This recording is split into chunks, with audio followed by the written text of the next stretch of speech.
건강 톡톡 시간입니다. 오늘의 주제는 암인데요. 우리가 기대 수명까지 산다고 가정하면 암에 걸릴 확률은 35%.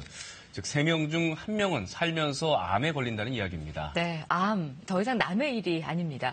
암에 대한 오해와 진실을 박광식 의학 전문 기자와 함께 짚어보겠습니다.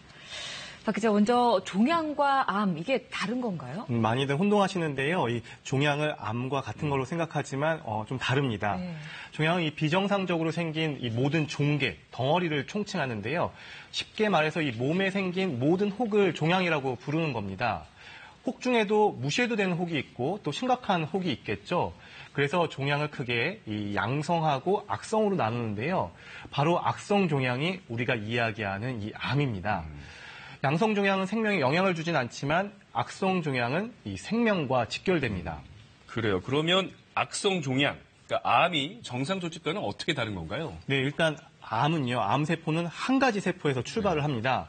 그래서 하나의 세포가 이 수차례의 돌연 변이를 거쳐서 이 암세포로 변하고요. 여기서 분열과 증식을 계속해서 암으로 발전하게 됩니다. 이렇게 한번 생긴 암은 정상적인 성장 조절을 받지 않습니다. 무슨 말이냐면요. 정상세포는 일정한 크기가 되면 더 이상 성장하지 않지만 암은 계속 무한 성장을 해서 아주 큰 덩어리를 형성하게 됩니다. 게다가 암세포는 이 주변 조직을 파고드는 특성이 있습니다. 암이 자라면서 혈관 같은 주변 정상 조직을 파고들기 때문에 암 조직만 정확하게 수술로 제거하는 게 무척 어렵습니다. 또 암은 전이가 되는데요. 전이란 이 암 주변에만 퍼지는 게 아니라 멀리 건너뛰어서 다른 장기로 암세포가 퍼진 것을 말합니다. 일단 전이가 발견되면 암 사기로 분류되기 때문에 전이는 이 치료 방침을 정하는 데 매우 중요한 기준이 됩니다. 네, 암이 전이가 되는데 혹시 암이 전염도 되나? 이걸 궁금해하시는 분들도 계시더라고요. 그런 오해도 많습니다. 종종 집안에 암 환자가 생기면 다른 가족에게 전염되지 않을까 걱정하기도 하는데요. 결론적으로 암은 전염되지가 않습니다. 암은 유전적인 요인과 환경적 요인이 복합적으로 작용합니다. 암 가운데 한 5에서 6%가 유전적 요인으로 알려져 있는데 비교적 젊은 나이에 발생하고 여러 군데 생겨나는 경향이 있습니다. 환경적 요인은 다양합니다. 돌연변을 일으키는 이 발암물질로 크게 벤젠이나 흡연, 음주 같은 화학물질류가 있고요. 전리방사선이나 자외선도 이 암 발생에 영향을 끼칩니다. 게다가 간염 바이러스나 일부 기생충 감염, 또 잘못된 식습관도 암을 일으킵니다. 암을 치료하기가 좀 어렵다고 하잖아요. 그럼 지금까지 나온 치료 방법들은 어떤 것들이 있습니까? 네, 이 현대의학이 암을 치료하는 방법은 명확합니다. 우리 몸에서 암을 제거하기 위한 모든 수단을 동원하는 건데요.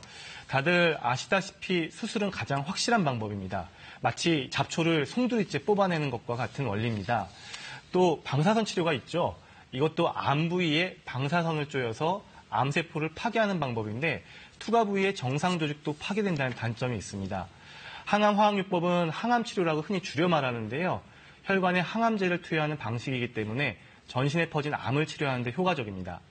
하지만 항암제도 성장 속도가 빠른 암세뿐만 아니라 이 정상 세포도 같이 공격하기 때문에 탈모 같은 부작용이 나타날 수 있습니다.